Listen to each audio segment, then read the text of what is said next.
poured into the coffers of the Negus, and Ethiopia's slaves and ivory flowed unabated to markets in Egypt and India.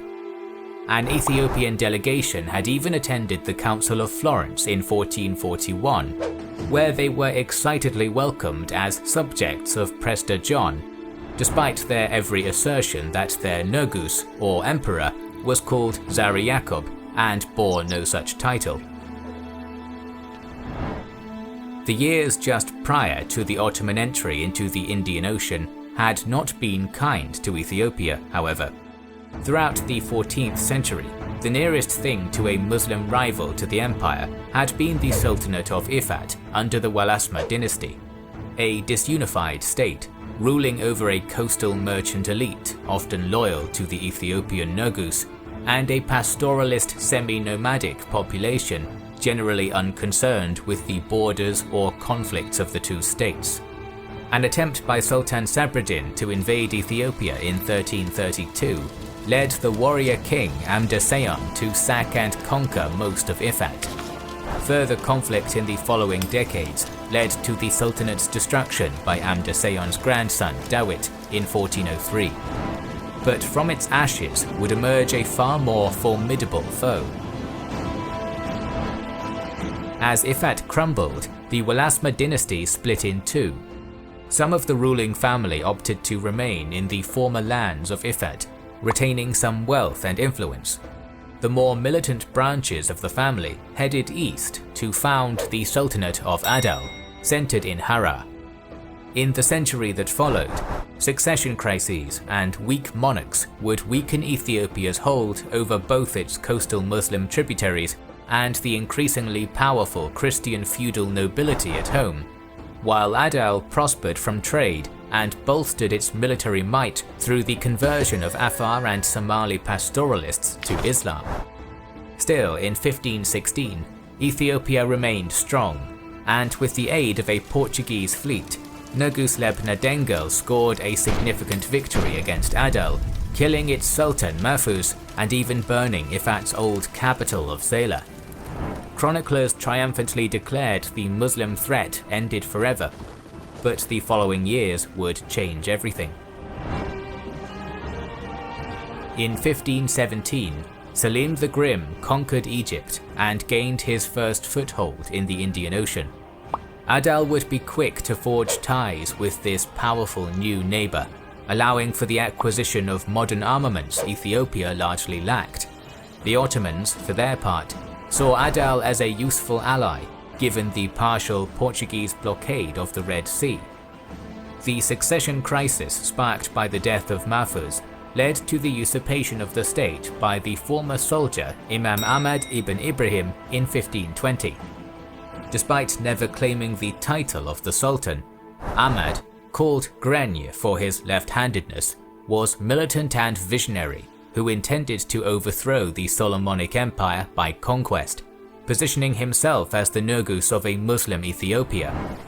In 1529, he launched his first forays into the Ethiopian highlands, challenging Lebnadengel and sparking a war that would outlive them both. Ik fiets de kol op voor mijn mama. Die lijdt nu voor de 5e keer aan kanker. The first encounter between the two kings was a decisive victory for Gureey. Bolstered by Ottoman-manufactured firearms, and possibly even a contingent of Ottoman troops, Gureey inflicted heavy casualties on the larger Ethiopian army before driving it from the swampy field in the Battle of Simbrakure. Such a dramatic victory, a mere 50 kilometers east of today's Addis Ababa, threw the empire into disarray, and after a brief period of consolidation, Gureey pushed northwards, easily overthrowing Ethiopian power in the largely Muslim regions of Shewa and Amhara. He granted long-suppressed local elites the authority they had lost under Ethiopian rule, effectively integrating new territory as fast as his armies could conquer it. Further confrontations would solidify Adal's advantage over the crumbling Ethiopian army. General Wasan Sagat, tasked with guarding the eastern and southern provinces in the wake of Lebnadengel's withdrawal, was killed in battle at Mount Busat in 1531, while other Ethiopian armies broke and scattered before the shock and awe created by the unfamiliar cannons. During the second battle between Grenne and Lebnadengel at the fortress of Ambersel near the Bashalo River, Lebnadengel was almost captured by the victorious Imam while his army routed around him. By the end of 1531, only the fortified Central Highlands remained securely Ethiopian. The once great warrior king of Ethiopia was a virtual prisoner in the innermost regions of his empire, with the Adalites dominant as far west as Lake Tana. In the more Christian-dominated areas, stiffer resistance was put up to Grenne's advance.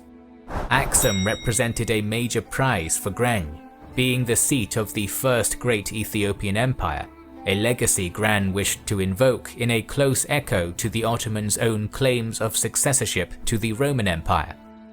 Yet here, a few Turkish Christian converts had furnished the Ethiopian defenders with firearms of their own.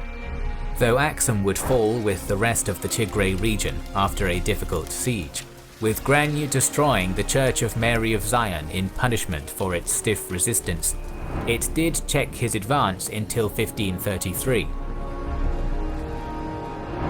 The degree of direct Ottoman support Grenne received in the earlier years of his campaign is rather unclear, highlighting another failing of the Portuguese chroniclers that otherwise provide a remarkably detailed account of the conflict. Nevertheless, the devastating impact of Ottoman-made arms is undeniable in the rapid collapse of the Horn of Africa's strongest power. Lebnadengel was helpless to oppose Grenne, and after the fall of the royal compound of Ambergeshen, spent the last years of his life an effective fugitive within his own realm. Alongside the widespread fighting,